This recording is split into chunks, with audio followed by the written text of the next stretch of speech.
Hello दोस्तों, आज हम डिस्कस करेंगे लिकोरिया या हम इसको वेजाइनल डिस्चार्ज के नाम से भी जानते हैं।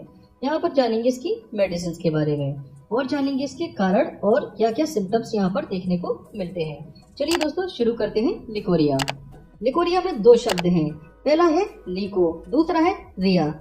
तो यहाँ पर लीको का क्या मतलब होता है? लीको का मतलब होता है वाइट सब्सटेंस। वाइट सब्सटेंस जैसे कि वाइट ब्लड सेल्स, जिसको हम WBC के नाम से जानते हैं। तो व्हाइट ब्लड सेल का काम होता है पस का फॉर्मेशन करना। तो यहाँ पर दूसरा टर्म आता है रिया। रिया का मतलब होता है बहना, या हम इसको डिस्चार्ज या फ्लो के नाम से जानते हैं। तो इसी वजह से इसका नाम पड़ा है वेजाइनल डिस्चार्ज, क्योंकि जो डिस्चार्ज है मतलब ये जो फ्लो है और जो बहाव है वो वेजाइना के अंदर से होता है। तो इस कारण से इसको हम वेजाइनल डिस्चार्ज के नाम से जानते हैं।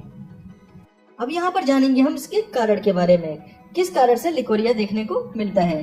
तो माइक्रो ऑर्गेनिज्म के इन्फेक्शन के कारण यहाँ पर लिकोरिया देखने को मिलता है। माइक्रो ऑर्गेनिज्म जैसे कि बैक्टीरियल इन्फेक्शन और ईस्ट, जो कि एक फंगल इन्फेक्शन होता है। दूसरा वायरल इन्फेक्शन या प्रोटोजोन्स इन्फेक्शन, जैसे कि प्रोटोजोन्स में ट्राइकोमोनास वेजाइनलिस। तो ये माइक्रो ऑर्गेनिज्म यहाँ पर क्या करते हैं, जो वेजाइना या यूट्रस मतलब के बच्चेदानी की जो अंदर की लेयर होती है वो बनी होती है म्यूकस मेम्ब्रेन की। अब ये क्या करते हैं, ये जो है म्यूकस मेम्ब्रेन में इन्फेक्शन फैला देते हैं, मतलब कि इस जगह को देखिए ये इरिटेट कर देते हैं। जैसे ही यहाँ पर देखिए ये जगह इरिटेट हो जाती है। इरिटेट होने के कारण अब यहाँ पर जो म्यूकस ग्लैंड होती है वो म्यूकस सिक्रीट करना शुरू कर देती हैं। अब जैसे ही देखिए यहाँ पर इन्फेक्शन हो जाता है या इन्फ्लामेशन हो जाता है तो हमारी बॉडी का इम्यून सिस्टम यहाँ से जो है WBC का फॉर्मेशन कर देता है। WBC जो कि पस का फॉर्मेशन करती है। तो यहाँ पर देखिए पहला तो म्यूकस प्लस पस यहाँ फॉर्म हो जाती है, पस और म्यूकस। अब यहाँ पर देखिए जो भी इन्फेक्शन होता है, अगर बैक्टीरिया इन्फेक्शन कर रहा है या ईस्ट इन्फेक्शन कर रहा है या वायरल इन्फेक्शन है या प्रोटोजोन्स का इन्फेक्शन है, तो यहाँ पर देखिए तीनों चीजें जो है मिल जाती हैं। कौन कौन सी तीनों चीजें?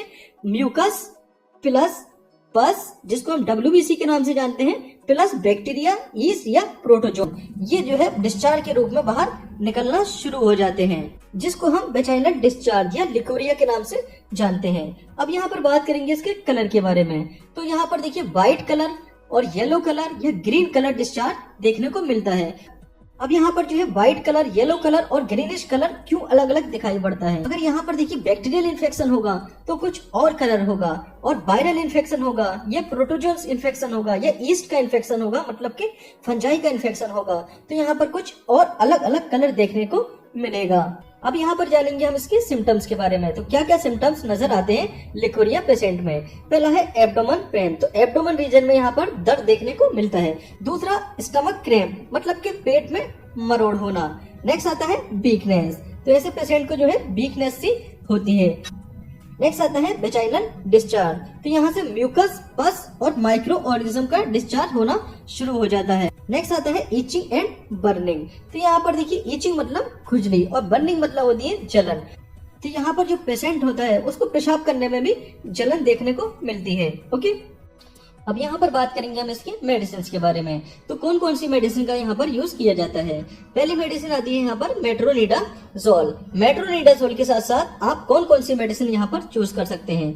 यहाँ पर आती है सिफेक्सिम या ऑफ्लॉक्सासिन या एजिथ्रोमाइसिन या डॉक्सीसाइक्लिन। इनमें से कोई एक आप चूज कर सकते हैं, या तो सिफेक्सिम, ऑफ्लॉक्सासिन, एजिथ्रोमाइसिन या डॉक्सीसाइक्लिन।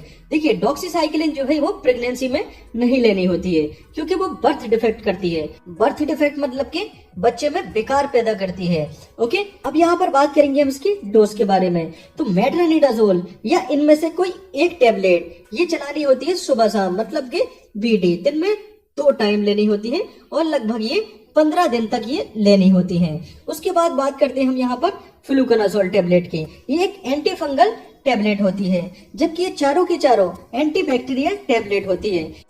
तो यहाँ पर फ्लूकोनाजोल की डोज के बारे में बात करेंगे, ये कैसे लेनी होती है। ये मेडिसिन पर डे 1 लेनी होती है और 1 दिन के इंटरवल में लेनी होती है, मतलब कि 1 दिन, फिर तीसरे दिन, 5वें दिन, 7वें दिन, 9वें दिन, और इंटरवल में ये दवा लेनी होती है। या आप इसको 1 दिन या 5वें दिन या 9वें दिन इस टाइप से आप ले सकते हैं। ओके, नेक्स्ट मेडिसिन आती है कैंडिड Cl।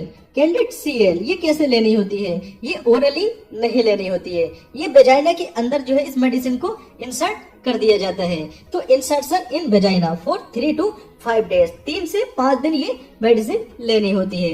ओके, तो यहाँ पर देखिए कैंडिड Cl में क्या क्या होता है। यहाँ पर होता है क्लिंडामाइसिन। तो जिन मेडिसिन के अंत में अगर माइसिन टर्म आ जाता है तो वो मोस्टली जो होती है एंटीबैक्टीरियल मेडिसिन होती है। दूसरा होता है यहाँ पर क्लोट्राइमाजोल। तो जिन मेडिसिन के अंत में मोस्टली एजोन शब्द आ जाता है तो वो जो होती है एंटी फंगल मेडिसिन होती है। तो ये जो मेडिसिन है वो एंटीबैक्टीरियल भी है और एंटी फंगल मेडिसिन भी है। ओके, तो दोनों तरीके से ये काम करेगी, ये बैक्टीरिया को भी किल करेगी और फंगस को भी ये किल करेगी। तो इसको जो है यहाँ पर देखिए ये वेजाइना के अंदर इसको इंसर्ट कर दिया जाता है और लगभग ये वेजाइना के अंदर 20 से 22 घंटे में डिफ्यूज हो जाती है। Thank you.